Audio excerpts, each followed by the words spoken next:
mungkin memiliki bagian. Innal insana lakafurun mubin. Sungguh manusia itu sangat kufur. Kufur yang nyata. Itu bantahan yang pertama. Kemudian bantahan yang kedua, ya, sebagaimana yang dijelaskan dalam banyak ayat, ya, dan banyak hadis, bahwasannya laki-laki diberikan kelebihan atas perempuan. Sebagaimana perempuan pun juga memiliki beberapa kelebihan di atas laki-laki. Namun secara umum, laki-laki diberikan kelebihan di atas perempuan. Maka apakah Allah Subhanahu wa taala lebih memilih anak wanita dibandingkan laki-laki? Padahal ya perempuan itu memiliki beberapa kekurangan, di antaranya dari kecil dimanja dengan perhiasan, ya, dan tidak tegas dalam perdebatan. Maka mana mungkin yang seperti ini dinisbatkan kepada Allah Subhanahu wa taala. Bahkan orang kafir Quraisy pun dahulu, ya, dengan kejahilan mereka, dengan kebodohan mereka di masa jahiliyah mereka sedih ketika lahir anak perempuan dari mereka. Ya. Maka bagaimana mungkin mereka yang sedih ketika anak perempuannya lahir menisbatkan anak perempuan kepada Allah Subhanahu wa taala. Allah berfirman, "Wa idza busyira ahaduhum bima daraba lirrahmani mathala, dhalla wajhuhu muswaddan wa huwa kadhim." Dan ketika mereka, orang-orang kafir Quraisy, diberikan berita akan lahirnya seorang perempuan dari anak mereka, maka wajah mereka akan muram, ya, dan mereka akan marah serta malu ketika anaknya lahir merupakan anak perempuan. Maka mengapa mereka, ya, menisbatkan hal tersebut kepada Allah Subhanahu wa taala? Ya, adapun Islam, maka anak laki-laki dan anak perempuan dua-duanya semuanya adalah nikmat dari Allah Subhanahu wa taala. Dan juga di antara bantahan yang juga Allah sebutkan di sini adalah bahwasannya mereka, orang-orang kafir Quraisy, itu tidak melihat penciptaan malaikat. Ya, bagaimana mereka tahu bahwa malaikat itu perempuan? Padahal mereka sendiri tidak pernah melihat penciptaan malaikat. Allah berfirman, "Wa ja'alul malaikata alladziina hum ibadur rahmani inatha asyhadu khalqahum satuktabu syahadatuhum wa yus'alun." Dan mereka menjadikan malaikat, yang mana para malaikat adalah hamba-hambanya Allah yang Maha Pengasih, sebagai perempuan. Asyhadu khalqahum. Apakah mereka menyaksikan penciptaannya malaikat sehingga mereka bisa mendakwa bahwa malaikat adalah perempuan? Sungguh persaksian mereka akan ditulis dan mereka akan ditanya di hari kiamat tentang perkataan mereka. Kemudian juga di antara bantahan yang Allah sebutkan di sini adalah jika Allah benar-benar memiliki anak, subhanahu, dan ini maha suci Allah Subhanahu wa taala, maka Rasulnya Shallallahu alaihi wasallam yang ia paling taat kepada Allah, yang selalu menjadi orang yang pertama dalam melaksanakan perintah Allah, tentu saja Rasulnya yang pertama kali akan menyembah anak Allah Subhanahu wa taala. Namun karena Allah tidak memiliki anak dan Allah Maha Esa, tentu saja Rasulullah SAW hanya menyembah Allah Subhanahu wa taala. Allah berfirman dalam ayat 81, "Qul in kana lirrahmani waladun fa ana awwalul 'abidin." Katakanlah wahai Muhammad, kalau Allah Ar-Rahman itu memiliki anak, maka aku yang akan pertama kali menyembahnya. Karena aku adalah Rasulnya Shallallahu alaihi wasallam, yang paling taat dan paling takwa kepada Allah, yang paling pertama akan mengikuti perintah dari Allah Subhanahu wa taala. Maka kalau Allah punya anak, pasti aku yang akan pertama kali menyembahnya. Namun karena aku tidak menyembah dan aku tidak mengatakan bahwa Allah memiliki anak, maka begitulah Allah Subhanahu wa taala Maha Esa. Maka Maha suci Allah Subhanahu wa taala, dan tentu saja ya sangat tidak pantas ya ketika seseorang ya menisbatkan anak kepada Allah Subhanahu wa taala, padahal ialah yang Maha Esa. Qul huwallahu ahad, Allahus samad, lam yalid wa lam yulad wa lam yakul lahu kufuwan ahad. Katakanlah, ialah Allah yang Maha Esa, ialah Allah tempat bergantung manusia, ialah Allah yang tidak melahirkan dan tidak dilahirkan, dan ialah Allah yang tidak memiliki sekutu baginya. Allah berfirman dalam ayat ke-82, Subhana rabbis samawati wal ardi rabbil arsy amma yasifun. Maha suci Allah, Rabb langit dan bumi, Rabb arsy, dari apa yang mereka sifatkan kepada Allah Subhanahu wa taala. Kemudian di surat ini juga Allah SWT menyebutkan bahwa Allah lah yang membagi dunia ini dengan hikmahnya. Orang-orang kafir Quraisy menentang turunnya Al-Quran. Dan mereka mengatakan seharusnya Al-Quran tidak turun kepada Nabi Muhammad SAW. Seharusnya kalau memang ada kitab suci dari Allah yang turun, seharusnya kitab suci tersebut turun kepada pemuka dari kota Makkah atau kota Taif. Ya, harusnya turun kepada seorang pemuka sebuah kabilah yang besar misalnya. Contohnya seperti Al-Walid bin Al-Mughirah, ya, salah seorang pemuka di Mekah ketika itu, ya, Al-Walid bin Al-Mughirah. Dan mereka mengingkari turunnya Al-Quran kepada Nabi Muhammad SAW. Ya. Maka Allah bantah.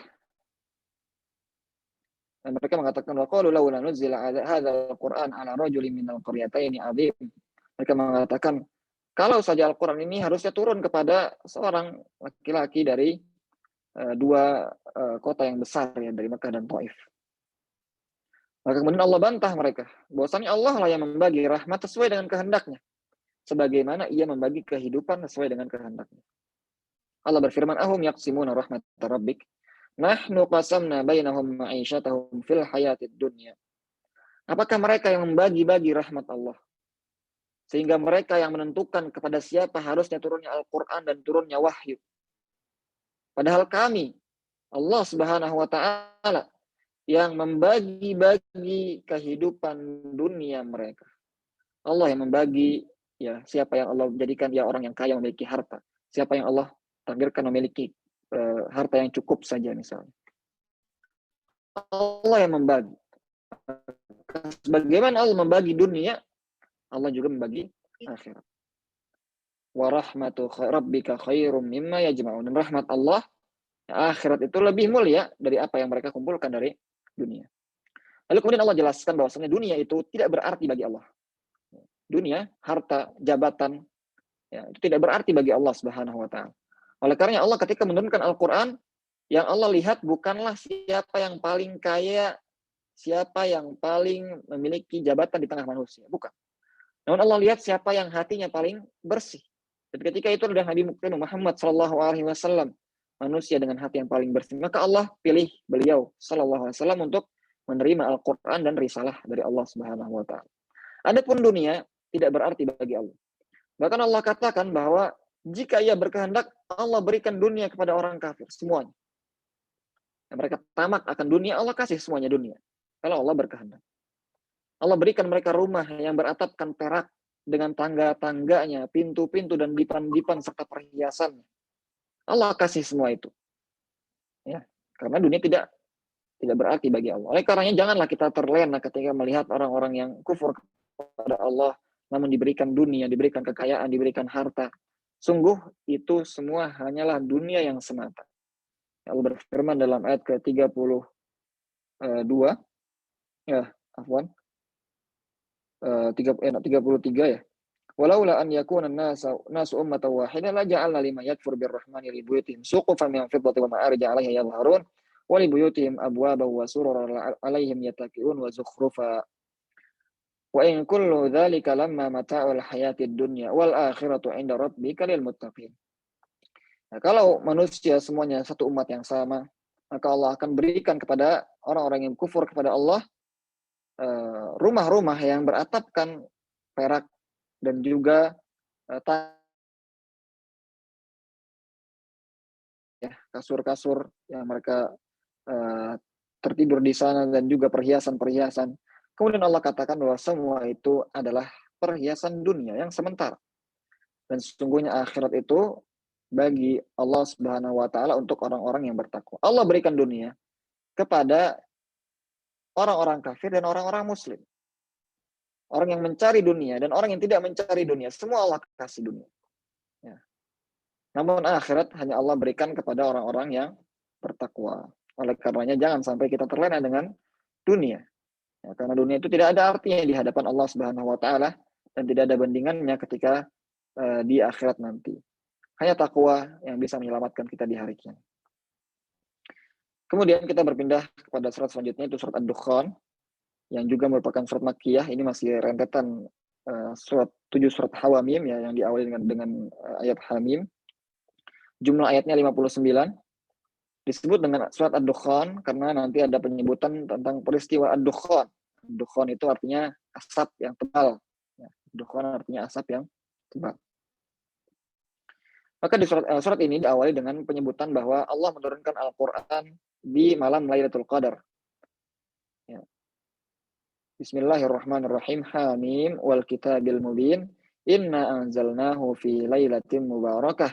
Inna kunna mundzirin. Itu Lailatul Qadar. Dan semoga Allah memberikan kita keistiqomahan untuk bisa bertemu dengan Lailatul Qadar dan memaksimalkannya dengan berbagai amalan. Malam yang penuh dengan keberkahan. Syahr lebih baik dari 1000 bulan penuh dengan keberkahan. Fiha yafraqu kullu amrin, kan urusan-urusan. Nah, dalam sebuah riwayat dijelaskan bahwa takdir-takdir dalam tahun tersebut diturunkan dari langit ke bumi pada malam Lailatul Qadar. Dan juga dalam surat ini Allah memulai dengan menyebutkan rububiyahnya Allah. Rabbis samawati wal ardi wa ma bainahuma in kuntum muqinin. Allah lah Rabb langit dan bumi dan apa yang ada pada keduanya jika kalian yakin. Dan juga Allah menyebutkan tentang uluhiyahnya Allah, bahwa hanya Allah lah yang berhak disembah. Allah berfirman, la ilaha illa huwa yuhyi. Ada Tuhan yang berhak disembah selainnya. Ialah Allah yang menghidupkan dan mematikan, Rob kalian dan Rob bapak-bapak kalian yang terdahulu. Namun orang-orang kafir Quraisy ya, meragukan semua hal tersebut. Terutama uluhiyahnya Allah. Sehingga mereka beribadah kepada selain Allah Subhanahu wa taala juga. Menyembah kepada berhala-berhala, menyembah pohon dan bebatuan. Wal'iyadzubillah. Ya. Maka kemudian Allah memerintahkan kepada Nabi Muhammad SAW setelah berdakwah dan mereka tidak bermanfaat berdakwah kepada mereka. Akhirnya Allah perintahkan Nabi Muhammad untuk membiarkan mereka dan menunggu hari datangnya ad-dukhan, asap atau kabut yang tebal. Dan para ulama berselisih pendapat tentang makna dari ad-dukhan ini. Pendapat yang pertama ya mengatakan bahwa dahulu ketika orang kafir Quraisy tidak mau beriman, maka Rasulullah SAW berdoa agar kaum Quraisy ditimpakan kemarau, ya sebagaimana yang ditimpakan kaumnya Nabi Yusuf ya selama 7 tahun yang kita telah kisahkan dalam surat Yusuf. Maka kemudian betul saja kafir Quraisy ditimpa kemarau yang membuat mereka kelaparan. Dan saking parahnya kelaparan mereka, sehingga ketika mereka melihat ke langit, seakan-akan langit itu ditutupi dengan asap yang tebal. Ya. Biasanya kalau orang lapar gitu ya, itu kalau kita lihat ke langit kadang suka pusing sendiri ya, suka puyeng gitu ya. Nah ini maksudnya adalah seperti itu, ad-dukhan. Ya, ketika musim kemarau yang panjang tersebut, saking kelaparannya mereka melihat di langit itu ada asap yang tebal, ada dukhan yang tebal. Maka mereka pun meminta Rasulullah agar berdoa kepada Allah menghilangkan kemarau tersebut. Maka akhirnya Allah angkat, namun ketika diangkat, mereka kembali kufur kepada Allah Subhanahu wa taala. Inna kashiful adzabi qalilan innakum aidun. Sesungguhnya kami mengangkat azab kepada kalian. Sebentar saja kalian langsung kembali kufur kepada Allah. Maka Allah binasakan mereka pada perang Badar. Ya. Allah berfirman, "Yaumana batishul batasyatal kubra inna mutaqimun." Hari di mana kami membalas mereka dengan balasan yang besar. Itu pada perang Badar, kaum Quraisy dikalahkan oleh kaum muslimin. Itu pendapat yang pertama. Ada juga pendapat kedua yang mengatakan bahwa ad-dukhan di sini adalah peristiwa yang akan datang di hari akhir nanti, di akhir zaman ya, sebelum datangnya hari kiamat. Jadi ad-dukhan ini merupakan tanda-tanda kiamat yang besar, ya, berupa asap yang tebal yang akan meliputi semua manusia di bumi ini. Allah berfirman, "Fartaqib yauma ta'tis sama'u bidukhanin mubin, yaghshan nasa hadza 'adzabun alim." Maka tunggulah hari di mana langit datang dengan kabut yang tebal, yang nyata, yang akan meliputi manusia. Jadi ketika itu bumi diliputi oleh kabut tebal. Ya. Hadza 'adzabun alim. Ini adalah azab yang pedih. Dan ketika itu, ya semua manusia terkena asap tebal tersebut. Namun, bagi orang-orang yang beriman, asap yang tebal tersebut hanya seperti terkena flu saja. Ya, seperti kena flu yang ringan saja. Sedangkan orang yang kafir dan munafik, maka mereka akan terazab dengan asap tersebut. Mereka akan tersiksa dengan asap tersebut. Ya, asap tersebut akan masuk dan keluar dari hidung dan telinga mereka, sehingga waliyadzubillah. Ini adalah dua pendapat ya mengenai tafsiran dari ad-dukhan. Nah, kemudian terakhir kita berpindah kepada surat selanjutnya, surat Al-Jathiyah, dan surat ini juga masih merupakan rentetan 7 surat Hawamim, surat Makkiyah juga, memiliki jumlah ayat 37, dinamakan dengan Al-Jathiyah karena di dalam surat ini terdapat ayat yang menyebutkan bahwa seluruh umat manusia akan dikumpulkan di hari kiamat dalam keadaan jathiyah, yaitu berlutut, ya, duduk dengan berlutut kepada Allah Subhanahu wa taala. Dalam surat ini Allah menyebutkan bahwasannya Allah yang menciptakan kita, lalu mewafatkan kita, dan di hari kiamat akan mengumpulkan semua manusia. Allah berfirman dalam ayat ke-26, Qulillahu yuhyikum thumma yumitukum thumma yajma'ukum ila yaumil qiyamati la raiba fihi walakinna aktsaran nasi la ya'lamun. Katakanlah bahwa Allah lah yang menghidupkan kalian dan mematikan kalian dan akan mengumpulkan kalian di hari kiamat. Tidak ada keraguan di dalamnya. Namun kebanyakan manusia tidak mengetahui. Di hari itu merugilah walillahi mulkus samawati wal ardi wa yawma taqumus sa'atu yawma idzi yakhsarul mubtilun. Dan hari di mana ya akan terjadi hari kiamat, dan pada hari itu merugilah orang-orang yang berbuat kebatilan. Merugilah orang-orang yang di dunia ini ya beragama dengan agama-agama yang batil. Tidak mau beriman kepada Allah Subhanahu wa taala, berbuat kesyirikan atau berbuat maksiat. Ya. Merugilah orang-orang yang berbuat kebatilan pada hari itu. Pada hari itu semua umat akan berlutut dengan tunduk dan takut menunggu panggilan untuk menerima catatan amalannya dan akan dibalas sesuai dengan amalannya tersebut. Allah berfirman dalam ayat ke-28, wa tara kulla ummatin jathiyah. Dan kalian akan melihat pada hari kiamat seluruh umat, seluruh manusia akan berlutut tunduk kepada Allah Subhanahu wa taala dan takut. Kullu ummatin tud'a ila kitabiha. Semua orang akan dipanggil sesuai dengan kitabnya. Di sini para ulama tafsir menyebutkan ada dua makna.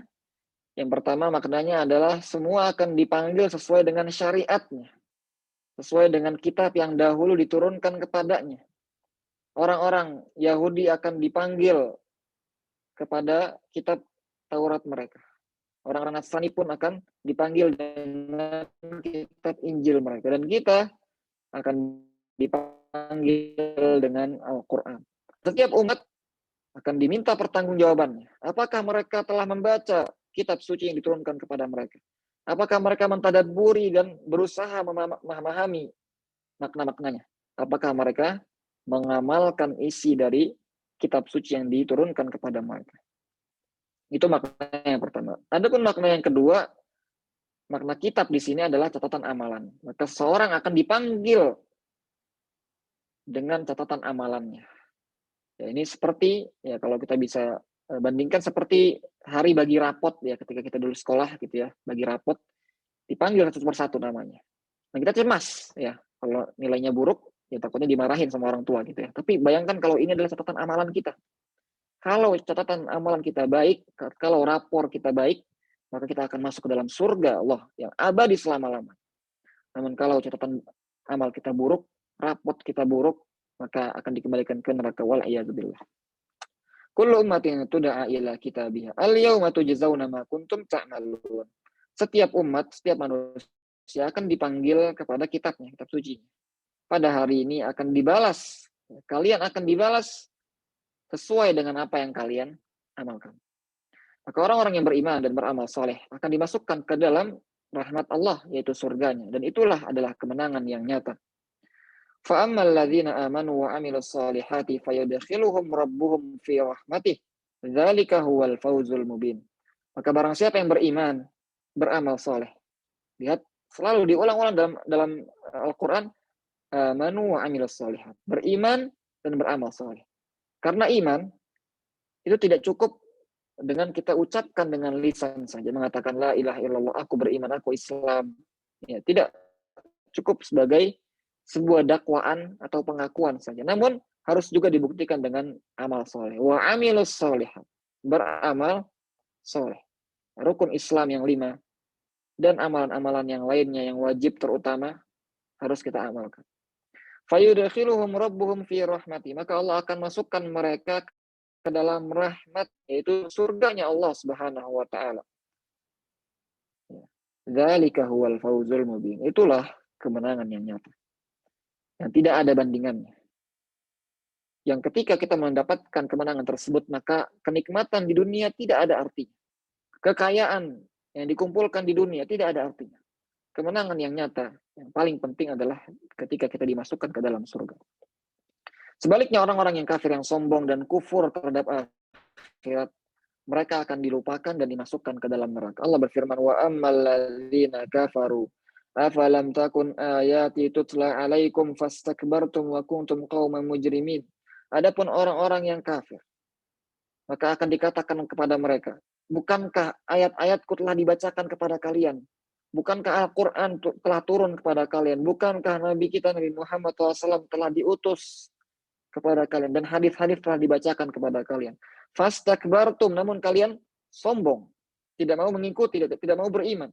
Wa kuntum qauman mujrimin. Dan kalian dahulu termasuk orang-orang yang berdosa. Ya. Allah telah menurunkan Al-Quran, mengutus Nabi Muhammad SAW, memberikan perintah-perintah, kewajiban-kewajiban, dan membataskan larangan-larangan. Namun kita tidak mau beriman, tidak mau beramal saleh, melampaui batasan-batasan syariat. Wa idza qila inna wa'dallahi haqqun was-sa'atu la raiba fiha qultum ma nadri mas-sa'ah inna dhunnu illa dhanna wa ma nahnu bimustayqinin. Dan dahulu ketika dikatakan di dunia bahwasannya janji Allah itu benar dan hari kiamat itu tidak ada keraguan di dalamnya dan pasti terjadi, kalian malah mengatakan apa itu hari kiamat. Mana dari masa? Kami tidak mengetahui apa itu hari kiamat. Ya, artinya mereka tidak mau beriman. Inna dhunnu illa dhanna. Sungguh kami hanya menyangka saja dan kami tidak yakin. Ya, tidak yakin akan adanya akhir, kufur kepada akhir. Maka mereka, kata Allah Subhanahu wa taala, wa qila al-yawma nansakum kama nasitum liqa'a yaumikum hadza wa ma'wakumun nar wa ma lakum min nasirin. Maka kami akan lupakan kalian sebagaimana kalian melupakan pertemuan hari ini. Dan tempat kembali kalian adalah neraka, dan kalian tidak akan mendapatkan penolong siapapun. Maka kemudian surat ini ditutup oleh Allah dengan memuji Allah, pemilik semua keagungan di langit dan bumi. Allah berfirman, falillahil hamdu rabbis samawati wa rabbil ardi rabbil alamin. Maka bagi Allah lah pujian, ialah Allah Rabb langit, Rabbnya bumi dan Rabb semesta alam. Walahul kibriya'u fis samawati wal ardi wa huwal azizul hakim. Dan ialah Allah pemilik semua keagungan yang ada di langit dan di bumi, dan ialah Allah yang maha perkasa lagi maha hikmah. Oleh karenanya hendaknya kita bersiap-siap dan mengisi catatan amalan kita dengan kebaikan-kebaikan dan mempersedikit serta menghapuskan keburukan-keburukan yang ada di catatan amalan kita. Dengan kita bertaubat kepada Allah Subhanahu wa taala, meminta ampunan akan dosa-dosa yang telah kita lakukan. Dan memperbanyak amal-amal soleh agar amal-amal soleh itu bisa menghapuskan keburukan-keburukan kita. Sebagaimana Allah berfirman, innal hasanat yudhibnas sayyiat. Sesungguhnya kebaikan-kebaikan itu bisa menghapuskan amalan-amalan yang buruk. Ya. Sehingga kita datang di hari kiamat dan berlutut, dan ketika dipanggil kita, nama kita, dan diberikan kepada kita catatan amalannya, maka catatan amalan itu semoga diberikan ke tangan kanan kita. Dan kita bahagia ketika melihat catatan amalannya. Dan hendaknya kita berbanyak istighfar. Karena para ulama mengatakan tuba liman wajada fi sahifatihi istighfaran katsira. Sungguh beruntung orang yang mendapati banyak istighfar dalam catatan amalannya. Terutama di 10 malam terakhir bulan Ramadan ini, kita disunahkan untuk banyak membaca Allahumma innaka afuwun tuhibbul afwa fa'fu anni. Allahumma innaka afuwun tuhibbul afwa fa'fu anni. Allahumma innaka afuwun tuhibbul afwa fa'fu anni. Ya Allah, Sesungguhnya Engkau Maha Pengampun, ya maka dan mencintai pengampunan, maka ampunilah kami.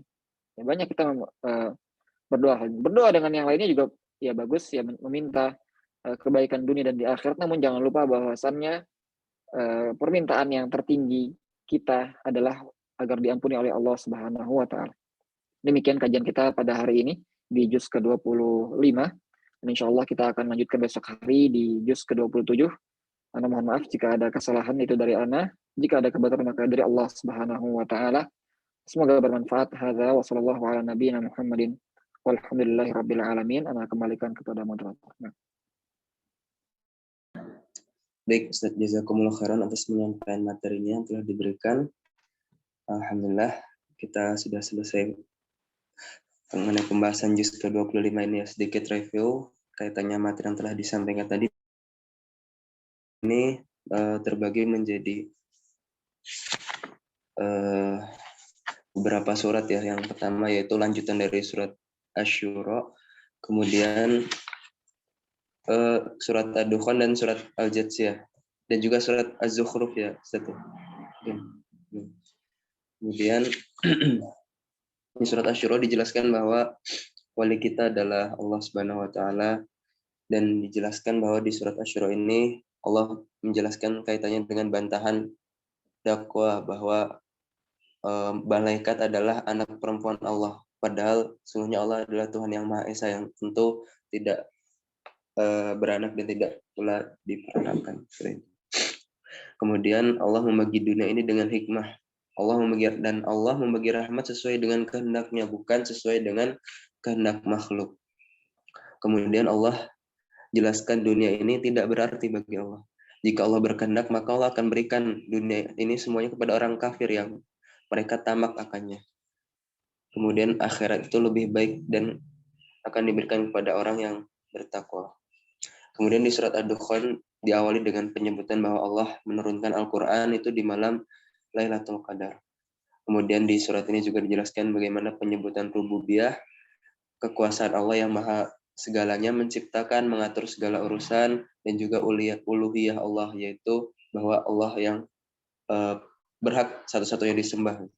Kemudian pengertian Dukhan, yang mana ulama memiliki ini perbedaan pendapat yang terbagi menjadi dua pendapat. Kemudian yang ketiga yaitu surat Al-Jatsiyah. Di surat Al-Jatsiyah ini dijelaskan kelak di hari kiamat manusia akan berlutut menunggu catatan amalnya.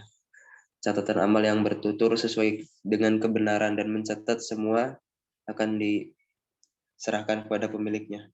Maka kelak orang yang beriman dan beramal soleh akan dimasukkan ke dalam surga, dan itulah kemenangan yang nyata. Mungkin itu saja sedikit review materi yang dapat saya ambil tadi dari penjelasan Ustaz. Kita cukupkan dengan doa kafaratul majelis. Subhanakallahumma wa bihamdik